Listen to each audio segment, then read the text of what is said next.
digo yo, ¿no? Bueno, ya decía Heráclito que tu alimento sea tu medicina. Entonces, hoy tenemos con nosotros a alguien que está muy acorde con esta idea, seguramente. Tenemos a Mario Sánchez Écija, que es naturólogo, es psicoanalista y es un poco un educador de alimentación y de emociones, porque parece que esto va junto. Bienvenido, Mario, cuéntanos. Hola Alicia, muy buenas tardes. Encantado de estar aquí para compartir con vosotros. Heráclito era el que decía, no somos los mismos quienes cruzan el río, ni el río nunca es el mismo, ¿no? Y hablando de la ley del cambio. Eso es. El que decía que tu Era alimento es tu Hipócrates, era medicina Hipócrates, ¿verdad? era Hipócrates. Era Pero bueno, Hipócrates. me gusta mucho también el aforismo de Heráclito, ¿eh? Totalmente de acuerdo además con la filosofía oriental. Todo cambia. Todo cambia, nunca somos los mismos. Ujú. Pero precisamente en tu labor, bueno, cuéntanos un poco, ¿cómo has llegado tú a esta fusión, ¿no? Esto de qué relación tienen las emociones con la alimentación y con la salud y Ujú. que esto es muy de la medicina oriental, pero tú has investigado mucho sobre eso, cuéntanos. Bueno, yo creo que nos ha pasado a muchos los que practicamos la medicina natural, también llamada a veces medicina alternativa, ¿no? O naturopatía, que hemos empezado por algún caso o particular o para ayudar a algún familiar, ¿no? Suele ocurrir bastante dentro de mi sector. Si hablas con compañeros, muchos de ellos tuvieron que encontrar una alternativa para solucionar un problema de salud. Y ese fue precisamente mis comienzos. Yo, desde muy joven, bueno, empecé a hacer mucho deporte de alta intensidad y, bueno, por la moda de aquel entonces, comía demasiada proteína, hacía a veces barbaridades, ¿no? En exceso. Y, bueno, me acabó pasando factura y tuve un problema de salud que me hizo buscar respuestas donde la medicina convencional no las había.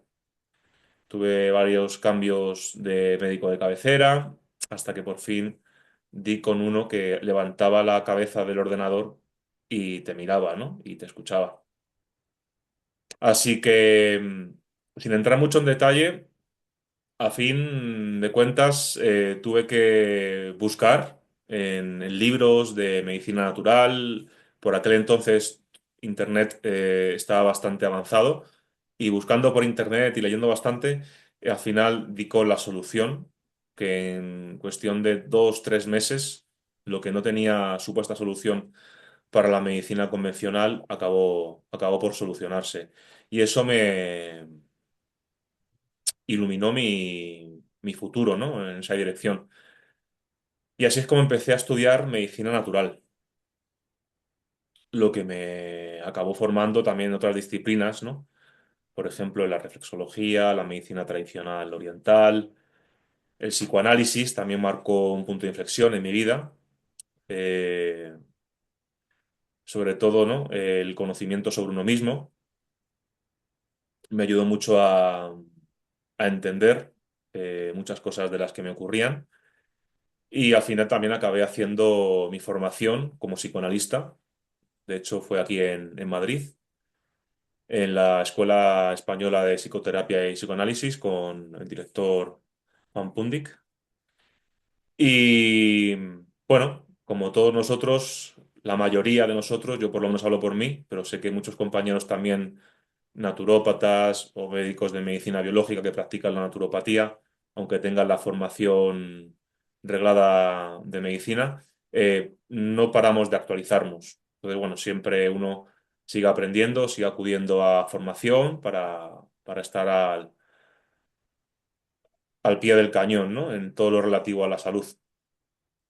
Pero digamos que en qué momento tuviste que esto de la alimentación era la clave, ¿no? O era la puerta para tantas cosas. Sí, los cambios más importantes fueron de mentalidad, para lo cual El psicoanálisis me hizo dar un cambio de 180 grados.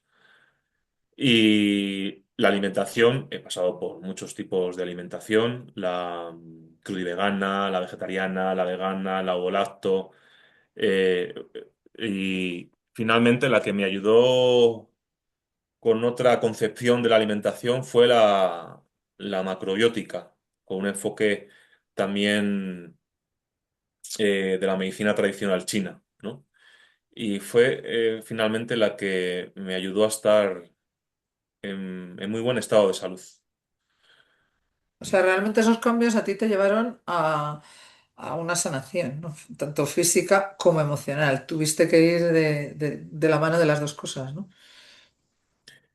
La salud es compleja, es decir, y más siendo seres hablantes, ¿no? Es decir, no solamente somos una entidad biológica y energética, ¿no? Que también se habla, por ejemplo, en medicina tradicional china de los meridianos, de la energía y tal, sino también somos hablados desde la infancia, ¿no? Y nos vamos constituyendo una realidad conformada por palabras, los discursos, todo eso, también reconocerlo en uno y darse cuenta, como decía Pitágoras, ¿no? En los versos pitagóricos, los versos de oro, si el ser humano supiera a qué demonios obedece, esos demonios al final están en nosotros, en el inconsciente, y los obedecemos en tanto no somos conscientes de todos esos discursos que hemos ido asimilando de nuestra familia y que nos determinan nuestro destino, y conocer todo eso nos permite reescribir nuestro destino de una forma más consciente y dirigirnos hacia un destino deseado, ¿no? Fidedigno. O Así sea, que al yo final diría. tú también lo relacionas de alguna forma con causas energéticas, digamos, ¿no? Con cosas que traen de cómo piensas, cómo sientes, cómo hablas, estás hablando, ¿no? De esto, cómo te expresas, cómo estás en el mundo, ¿no? Lo que ocurre es que la realidad que vivimos está constituida por palabras, entonces eso es fundamental, el entorno, ¿no? Y todo lo que sucede alrededor de las situaciones, sobre todo con nuestros padres, ¿no? Con los familiares más cercanos, en la escuela. Es decir, hay un proceso de constitución de nosotros mismos, ¿no? Del ego, de la personalidad, que se va ensamblando y todo eso nos va a determinar en un futuro. Entonces, ser conocedor de eso, incluso yo diría que puede tener incluso más peso que la propia alimentación, ¿no? Como tal, que sí que cuidaría más la parte, por diferenciarla, porque yo no creo en esa división, en la parte biológica, ¿no? La parte de cómo funcionan nuestras células. Entonces yo creo que uno cuando quiere realmente abordar la salud desde un punto de vista holístico no puede perder ni el plano psicoemocional ni el plano meramente biológico. Todos están estrechamente relacionados. De hecho, es que no hay separación real.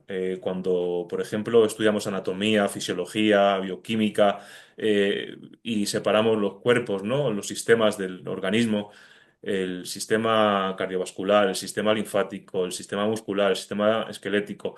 Al final está bien para estudiar, pero si no lo integramos todo eso y vemos las correlaciones entre todos los sistemas, no podemos tener una visión global de lo que es la salud.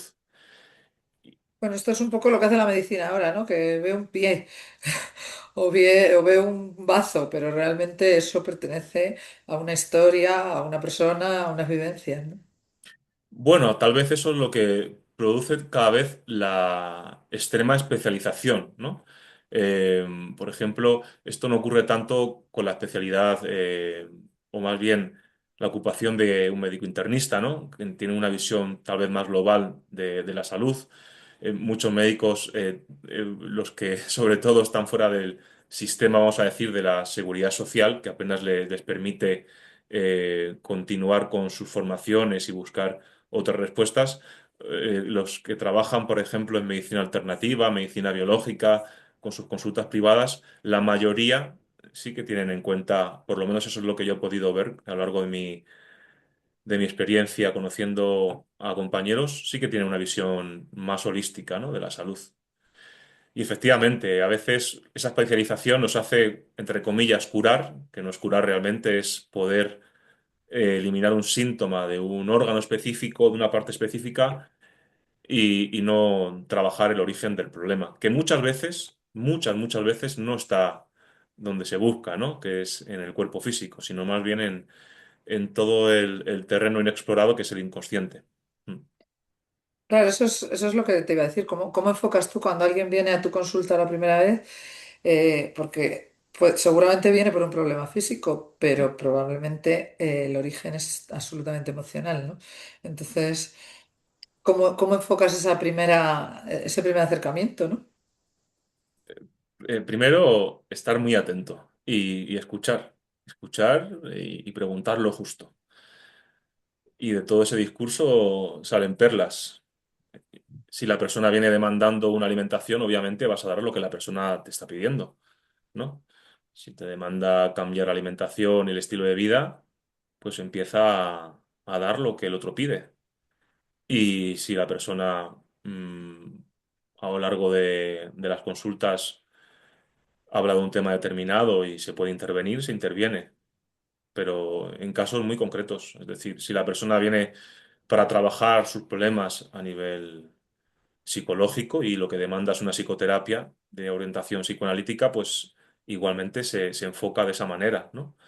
Pero bueno, no está de más que si una persona se alimenta mal y te lo cuenta, que le puedas decir, siendo especialista en alimentación, mira, mejor tal vez podrías cambiar este tipo de alimentos, ¿no? Por otros que te sienten mejor.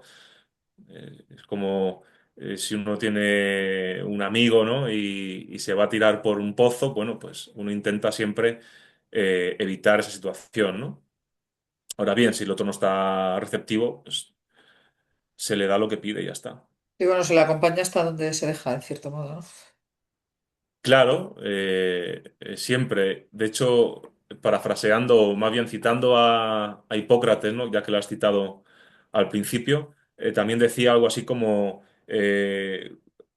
pregúntale a la persona que quieres ayudar si está dispuesta a cambiar Ya. todo aquello por lo que ha venido a consultarte. Es decir, cuando tú le dices, mira, el tomate crudo o la berenjena o los lácteos o el trigo no te van bien y se echan las manos a la cabeza y dicen, pero si es lo que como todos los días. Precisamente por eso, o gran parte, si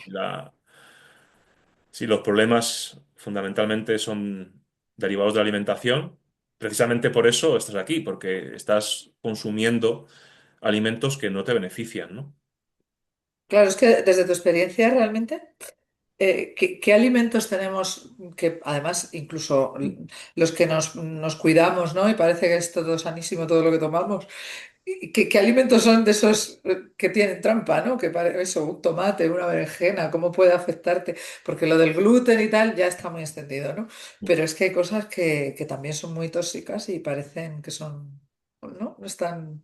Lo que ocurre cuando uno enfoca, claro, con una visión meramente nutricional, si uno analiza el tomate, ¿no? Tiene betacarotenos y otros componentes beneficiosos, o el cacao, el café, y uno siempre lee, ¿no? Ahora con las redes sociales o con internet, uno puede meter un alimento y prácticamente todos los alimentos del reino vegetal, todos tienen antioxidantes, pigmentos vegetales que tienen efectos antioxidantes, etcétera. Y parece que todo es bueno, ¿no? El tema es, no es que un alimento sea malo o bueno per se, sino que un alimento puede ser beneficioso o negativo para esa persona. Es decir, siempre estudiando el caso por caso. Por ejemplo, a una persona que tiene malas digestiones, que tiene tendencia a tener las extremidades frías, bueno, puede ser que le vaya mal tomar una ensalada con tomate crudo, ¿no? Y cebolla cruda. Y tal vez una persona muy acalorada, muy enrojecida, eh, con mucho calor, en el sentido también de la medicina china, ¿no? Diríamos calor en el hígado, con tendencia hacia el mal humor. Tal vez el pepino, el tomate, una ensaladita fresquita, sobre todo en estaciones tipo primavera-verano, le vaya bien. Y es el mismo alimento, solo que una persona, por después de una anamnesis, ¿no? Solo que a una persona le puede ir bien después de haber estudiado su caso y a otra persona le puede ir mal los mismos alimentos después de haber estudiado su caso. Por eso siempre uno tiene que personalizar, ¿no? La alimentación, porque un alimento no es malo o bueno, como decía al principio, por naturaleza. Luego, obviamente, hay alimentos, o mejor dicho, clasificaríamos alimentos o sea, diferenciaríamos alimentos de comestibles. Es decir, unos chetos, una Coca-Cola, son sustancias que se pueden comer, por eso comestible, pero yo no las consideraría alimentos. Un alimento a lo mejor es la carne, el pollo, la fruta, la verdura, las hortalizas, las semillas. Esos son alimentos. ¿Mm? Y esos alimentos, mismamente, siendo naturales, le puede ir mejor o peor a una persona, depende del contexto, ¿no? Esa es la diferenciación que yo haría. No, es muy curioso. Lo que hay, la mitad de las cosas que tenemos en los supermercados probablemente no sean alimentos.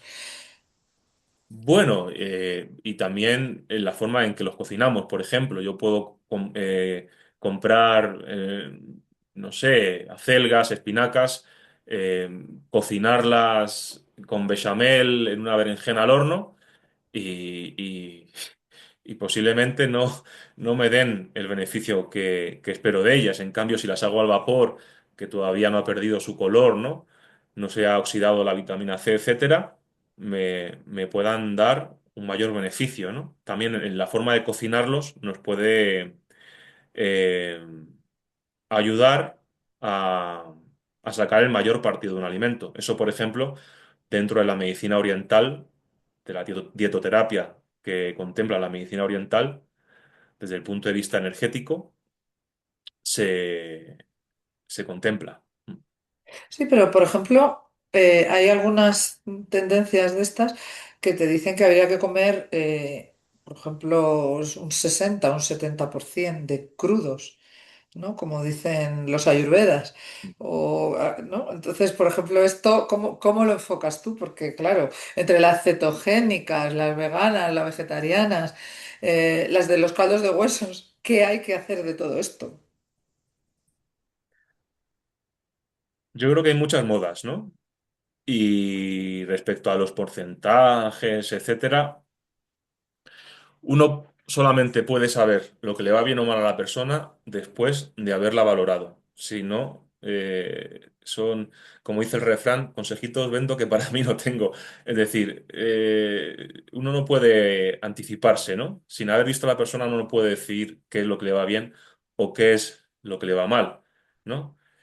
Es verdad que uno puede, por ejemplo, recomendar dentro de lo que uno considera que es positivo en general, generalizar lo que está bien de lo que está mal. Por ejemplo, haciendo acopio un poco a lo que comentaba con los tipos de alimentos naturales, para mí siempre sería recomendable consumir, por ejemplo, verduras, hortalizas, legumbres, eh, cereales integrales o pseudocereales también, como se llaman ahora, ¿no? Con la quinoa, el sarraceno, etcétera, semillas oleaginosas, etc., ¿no? Siempre va a ser mucho mejor que otro tipo de alimentos, pero puede ser que en un contexto determinado, incluso esos propios alimentos que generalizo, durante un tiempo determinado, la persona que acude a mi consulta o no los coma o los coma en cantidades muy reducidas. Entonces, va a depender siempre. Pero Sí, no, generalizar no se puede, pero bueno, como tú manejas un amplio espectro, además, como nos has dicho, has sido vegano, vegetariano, has probado muchas cosas. De hecho, manejas muy bien la macrobiótica muy carnívoro también. y Yo he la sido micro, claro, pero tienes mucho conocimiento de todas estas, bueno, son modas o son avances que uno va, cosas que vas aprendiendo, ¿no? Bueno, Entonces, si hablamos, a ver, claro, una cosa es la experiencia propia, es un caso aislado, ¿no? En mi experiencia propia. Otra cosa es la experiencia que uno va ganando, ¿no? Como siempre digo, la mejor escuela es la práctica, la clínica, de los pacientes que uno va viendo. Y otra es la ciencia que estudia, por ejemplo, en este caso, qué alimentos o qué tipo de alimentación es la más recomendada. Yo, de lo que he visto respecto a nivel científico, de evidencia, siempre defienden en muchos aspectos. realmente los científicos, no el que practica esa disciplina o ese estilo de comer, ¿no? Vamos a decir, ese tipo de alimentación o dieta. Por ejemplo, sea cetogénica, paleo, lo que sea.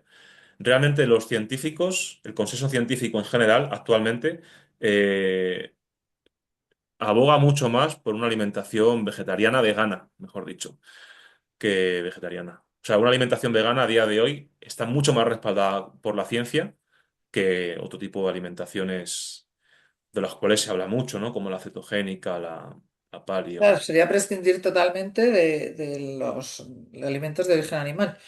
Bueno, a nivel inmunológico, a nivel de salud, en muchos aspectos, de longevidad, también con los parámetros que uno puede analizar dentro de un análisis eh, incluso microbiológico de la flora intestinal, etcétera, sale ganando la alimentación vegana. Ujú. O Eso sea, no quiere incluso decir. sin huevos, bueno, los Sí, lácteos es que son siempre muy polémicos, ¿no? sí, bueno, y luego también uno puede discernir entre cómo el ser humano en cada una de las partes del mundo ha ido adaptándose a los alimentos que tocaba en ese momento, el que había en la tierra, ¿no? Yo me acuerdo un artículo hace años, ¿no? Que escribí, no sé si fue para cuando se repartían en las tiendas especializadas, ¿no? Y en los establecimientos tipo herbolarios, etcétera, Verdemente, creo que fue.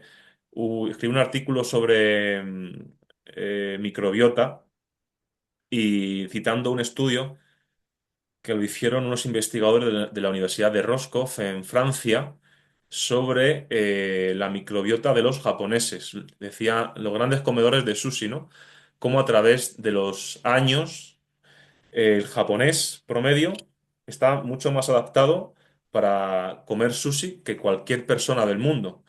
Había un tipo de microbiota un tipo de bacteria en el alga parda, en el alga nori, que es el alga con la que se utiliza, con la que se elaboran los sushis, que al ser ingerida constantemente, ¿no? En los sushis por parte de los japoneses, al final acabó siendo parte de la microbiota comensal, ¿no? Del japonés promedio, y entonces podían aprovechar con mucha más eficiencia.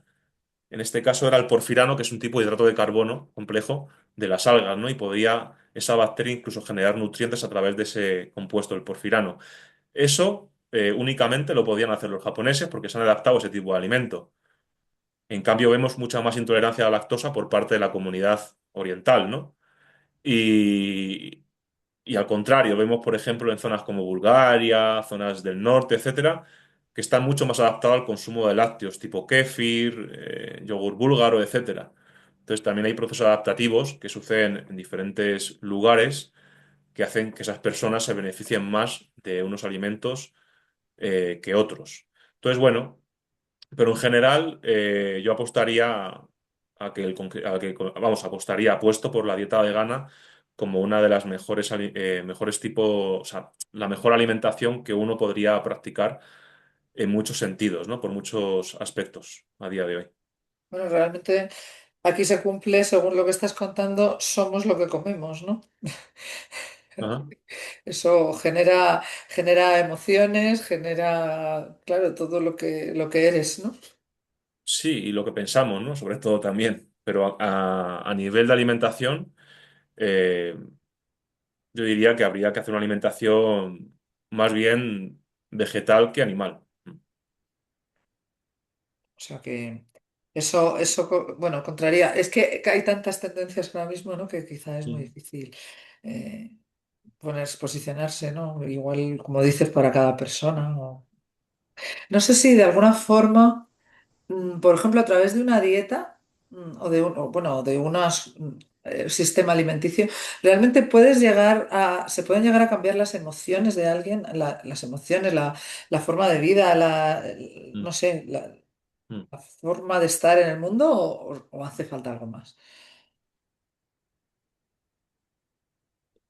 Es, todo es, en el sentido de salud, todo es multidireccional. Es decir, tanto la alimentación afecta a las emociones como las emociones a la alimentación. Pero las fijaciones o los problemas pueden derivar de unos malos hábitos alimenticios o pueden derivar, por ejemplo, de un trauma, ¿no? En este caso podría ser alrededor de la alimentación. Por ejemplo, mira, me acuerdo de una paciente que decía que cada vez que iba a comer, por ejemplo, legumbres que no le gustaban en ese momento, ¿no? De pequeña no le gustaba, las vomitaba y su padre la obligaba, ¿no? A comerse las legumbres que había vomitado, el vómito. Y ella no puede ver las legumbres actualmente y ya tiene más de 50 años. Es decir, para que veáis, ¿no? También hay ciertas escenas, ¿no? Que nos determinan luego también en el ámbito de la alimentación. Esto también ocurre mucho las relaciones, las primeras relaciones con los progenitores, ¿no? O con los cuidadores, que pueden ser abuelos, etcétera, pueden determinar también la relación con el alimento, sobre todo la relación con la madre, ¿no? En primer término. Al final es el primer sustrato alimenticio, más que incluso durante la lactancia, si lo hubiera, en el propio Luego en el antes entorno, que claro, naciera. es... No, me refiero que incluso antes de haber nacido, ya Ah, uno claro, es claro. dependiente de la madre durante la gestación. Comemos lo que come la madre, ¿no? Y luego sigue durante, si fuera natural, durante la lactancia, con todos los cuidados que el niño debe de tener. Muchas veces el rechazo a la comida es el rechazo a la madre. Hay una escena, por ejemplo, de la corriente psicoanalítica donde va la madre al médico, ¿no? Con el niño, un niño pequeño de 3 años, y le dice al médico, mire, doctor, mi hijo no me come, y le dice el médico, bueno, es que su hijo no la tiene que comer a usted. O sea, un poco caricaturizando a veces, ¿no? Lo pesados que somos los padres por querer que nuestro hijo coma en una determinada hora, de una determinada forma, no tolerando a veces los guarros que somos de pequeños, ¿no? Porque los niños somos guarros, ¿no? Cuando somos niños somos guarros, nos gusta mancharnos, no tenemos tampoco desarrollado la capacidad para coordinar los movimientos. ¿Quién no tiene grabado en su cabeza, ¿no?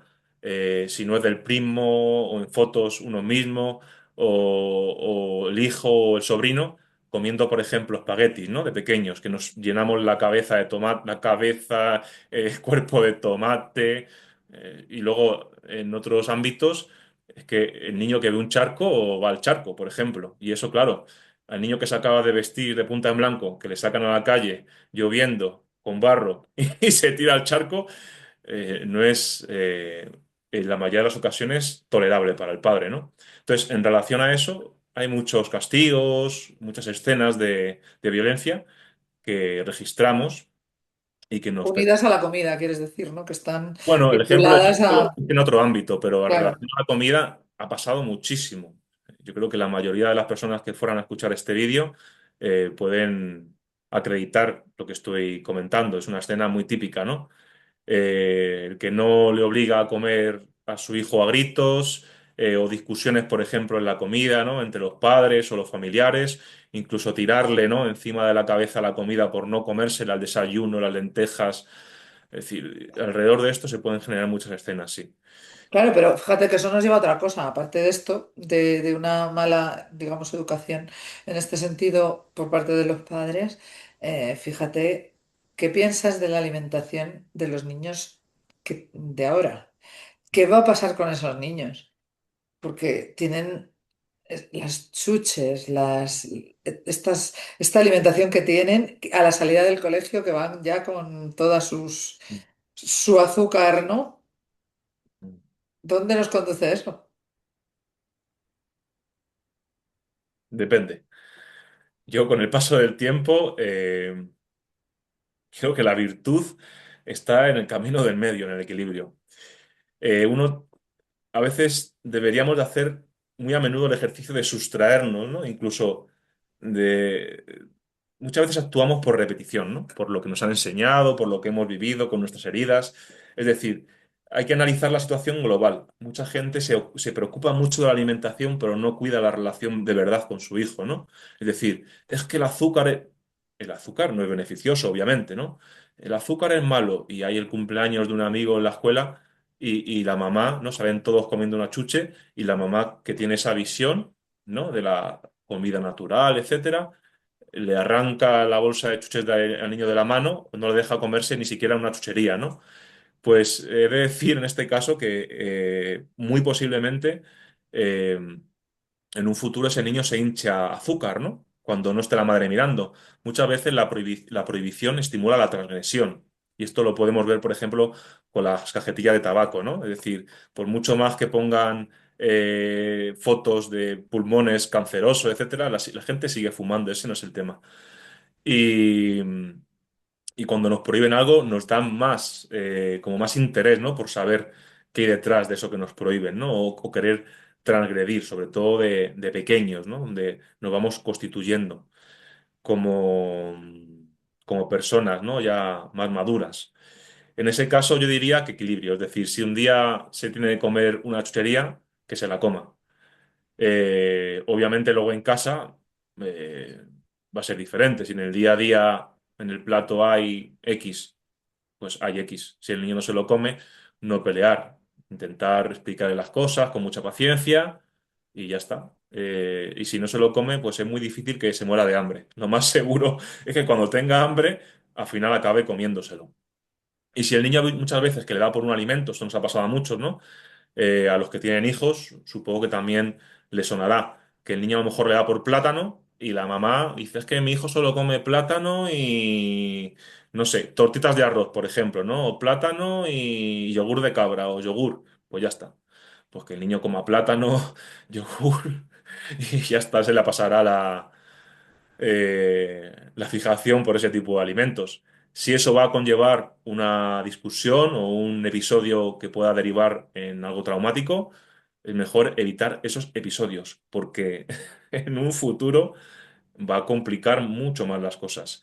Entonces hay que tener siempre una de cal y otra de arena. Hay que tener mucha paciencia en el caso de los niños. Son grandes maestros de la ciencia de la paz. Y bueno, sé que hay gente que piensa en más de la escuela de la letra con sangre entra o tienen que obedecer. Yo soy más de los que piensan que en este mundo, en este sistema, hay muchos obedientes, hay mucha gente muy obediente y no tenemos que crear robots ni robots que llegan puntuales a todos los lugares y obedecen jerárquicamente a sus superiores, sino personas felices que saben amar y que saben también poner en duda y cuestionar muchas veces las versiones, ¿no? del sistema o de la figura de autoridad. Al final los niños hacen lo que ven, son como esponjas. Muchas veces tratamos de enseñarles, inculcarles algo y hacemos lo contrario, incluso en el mismo momento que exigimos algo, ¿no? Esto sucede, por ejemplo, que el niño grita porque el niño grita, ¿no? Se expande, muy expansivo, y grita, salta, se mueve, y nosotros gritamos muchas veces, ¿no? Y decimos al niño gritando que deje de gritar, o decimos que no pega al otro niño dando un azote en el culo, ¿no? Entonces, bueno, creo que en este caso, que también influye en el tema de la alimentación, en todo, hay que inculcar con el ejemplo. Entonces, al final el niño va a hacer lo que ve y hay que transmitirles amor, confianza, límites, pero por supuesto con estas dos premisas, ¿no? Con amor y con mucha paciencia. Sí, pero quizá la premisa fundamental es que alimentarse también es un placer, ¿no? Y hay que disfrutarlo. Desde luego, claro que sí. Pero si está castigado, Sí, claro. claro, muchas veces es que, a ver, es muy interesante lo que dices. Yo creo que al final nos vamos a desviar al tema. Vamos a hablar de crianza, bueno, lo que surja. Eh, castigamos al niño en general por todo lo que le causa placer. Al niño le causa placer eh, sacarse los mocos, comerse los mocos, investigar dentro del sofá rompiéndolo con algo punzante. O sea, todo lo que le causa placer al niño saltar, como decía antes, en los charcos llenarse de la comida, ¿no? Durante la comida, sobre todo a los 3, 2, 4 años. Es decir, todo lo que nosotros eh, tenemos totalmente como Vigilado, sí, es lo correcto, ¿no? interiorizado, como que eso no hay que hacerlo, para ellos disfrutan haciéndolo. Entonces, bueno, yo creo que la infancia de por sí en este aspecto es, es una putada, disculpa por la expresión, pero al final nos están constantemente prohibiendo situaciones muy placenteras. Entonces yo creo que muchas veces esto no quiere decir que no vayamos a enseñarles lo que está bien y lo que está mal, pero claro, como digo, con paciencia y con amor. Claro, lo primero que nos sale cuando vemos al niño saltar en el charco, llenarse de barro, llenarse de comida, comerse los mocos, cuando además se le hemos dicho no dos ni tres, sino 500 veces, al final, muchas veces perdemos la paciencia y gritamos, insultamos, castigamos, y eso sí que no. Eso es lo que hay que evitar a toda costa.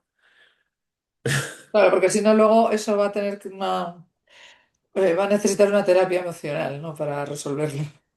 Bueno, es probable. Va a generar ahí ya un... Si llega esa persona a terapia, pues es probable que hable de todo esto. Ujú, O sea, la vinculación está muy clara, vamos. El entorno y la alimentación está muy claro. Pero fíjate, bueno, y ya por ir terminando, porque nos hagas como un recorrido por todos estos conocimientos que tú tienes, aunque sea muy pequeño, muy sucinto ahora mismo. Mm, Entre la macrobiótica y la microbiótica, ujú, ¿dónde nos tenemos que enfocar más? mm. Bueno, la macrobiótica es una disciplina, es un estilo de vida que recomienda una serie de pautas en relación a la alimentación, incluso a la forma de preparar los alimentos y la macrobiótica desde sus orígenes también habla de ejercicio, habla de autogestión de la salud. Bueno, es muy grande, ¿no? Como dice el nombre, la macrobiótica. He de puntualizar que desde mi punto de vista, es una opinión personal, la macrobiótica se ha entendido mal aquí en Occidente. De hecho, fíjate, a veces no ocurren las cosas por casualidad, sino por causalidad. Como citabas antes erróneamente, vamos a decir, a Heráclito, que al final el resumen, ¿no? de eso que decía Heráclito, de que nunca somos los mismos, ni el río es el mismo que cruzamos, todo cambia, ¿no? Y en la mentalidad occidental tendemos siempre a querer cristalizar todo y a tenerlo todo bajo control. Pero a veces el cambio no se deja controlar. Es decir, la macrobiótica, la medicina oriental, la filosofía oriental, lo que está transmitiendo en primera instancia es la ley del cambio. Y la macrobiótica, tal entendida como se ha entendido en Occidente, ha sido como todo muy fijo, ¿no? 60% cereales, 10% de proteína, 20% de verduras, cuatro pipas. eh, Beban cha, sopa de miso. Podríamos hacer una macrobiótica con un 30% de cereal, un 20% de cereal, un 20% de proteína, un 30% de proteína. Eh, entonces, únicamente uno se tiene que poner, como decía Osawa, de hecho, el padre de la macrobiótica, los ojos del yin y el yang, entender bien la filosofía y luego aplicarla. No seguir pautas preestablecidas, ¿no? Y la macrobiótica creo que ha pecado de demasiada rigidez. ¿Mm? Pero por el pensamiento occidental, creo que ha sido mal entendida. Y la microbiótica, la macrobiótica tiene cosas muy buenas, ¿eh? Es decir, lo que son los tipos de alimentos, que además yo suelo recomendar en consulta, como tipos de alimentos, que los he citado antes, yo creo que está muy bien. Y además tiene bastantes casos de éxitos en enfermedades muy avanzadas, crónicas, etcétera, donde tiene una gran cabida. Pero siempre, siempre, siempre con una buena anamnesis y un buen diagnóstico oriental. La microbiótica es otra cosa, es decir, la microbiótica al final es la disciplina que tiene en cuenta a esa microbiota que nos habita, ¿no? Que son esas bacterias, virus, hongos que forman parte de nosotros desde el desarrollo de nuestra especie. Es decir, nosotros somos mamíferos gracias a, por ejemplo, a unos tipos de virus que nos dieron la capacidad de engendrar la vida en la placenta, de unos retrovirus endógenos actualmente, ¿no? Que forman parte de nuestro ADN y hemos ido evolucionando con ellos, coevolucionando con ellos. La microbiota únicamente no se limita al intestino, aparece en diferentes partes del cuerpo, la piel, incluso zonas que se pensaba estériles. Vemos que están repletas de microorganismos que nos ayudan además a llevar a cabo un montón de funciones, eh, por ejemplo, la secreción de neurotransmisores, la digestión, como decía antes, la maduración del sistema inmunológico, incluso pueden afectar al comportamiento, ¿no? Por eso que decía de la secreción de neurotransmisores. Tienen una gran capacidad metabólica los microorganismos, sobre todo las bacterias, donde, por ejemplo, alimentos que no son digeribles para nosotros, ellos los digieren, ellas los digieren y fabrican nutrientes que no estaban presentes en un principio en ese alimento y etc, etc, etc. Es decir, hay mucha influencia de la microbiota, que es lo que estudia la microbiótica, con el buen funcionamiento del organismo. Por eso entender el planeta, ¿no? como un ente vivo donde coexisten microorganismos y organismos más complejos, vamos a decir que somos nosotros, mamíferos, etcétera, es, creo, la visión adecuada. De hecho, hasta hace poco se pensaba que éramos unidades diferenciadas, ¿no? Me refiero al ser humano.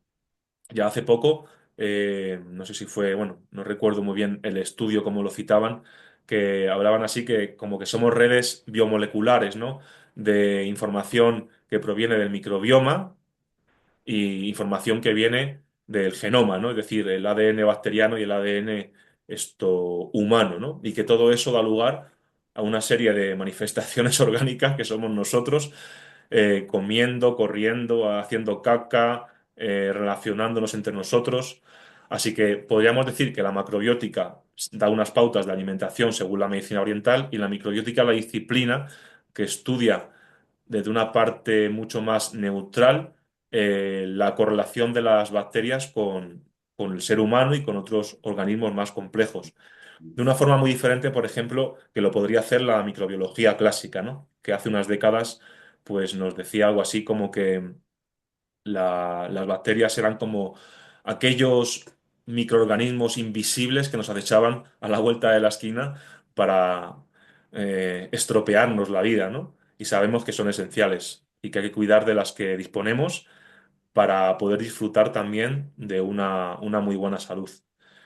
Entonces, en este aspecto, plasmado en la alimentación, la microbiótica, por ejemplo, sí que recomienda mucho, justamente coincide con la macrobiótica en los alimentos vegetales, ricos en fibra, introducir especialmente alimentos fermentados de origen natural, ¿no? Como el chucrut, el kimchi, la chara. Lo cito porque es poco común, la chara, que es un fermento de origen filipino, el tepache sin alcohol, por ejemplo. Es un fermento más de origen, creo que es de México, si no recuerdo mal. También se hace en otras zonas de Centro y Sudamérica. Bueno, y una cantidad de bebidas fermentadas también, ¿no? Como el kéfir de agua, el kéfir de leche, la kombucha, etc. Es decir, todo lo que podamos incluir en nuestra alimentación que contenga una carga viable de probióticos. También vamos a mencionar, ¿no? Todo lo que las bacterias pueden generar en esos fermentos, además de ser probióticos como tal, que serían las propias bacterias, también generan sustancias nutritivas, ¿no? Que antes no estaban en el alimento. Lo llamaríamos los posbióticos, ¿no? Como pueden ser vitaminas del grupo B, aminoácidos que antes no estaban presentes, etcétera. Es decir, al final es cuidar nuestro ecosistema con una visión integral dirigida al ecosistema microbiano que nos habita. Bueno, la verdad es que esto dan ganas de profundizar muchísimo más en cada una de las cosas que dices, porque creo que además hay mucha confusión y además ahora mismo hay mucha necesidad de todas esas, de saber todo eso y de cuidarnos, ¿no? Entonces, vamos a dejar para más veces, si puede ser.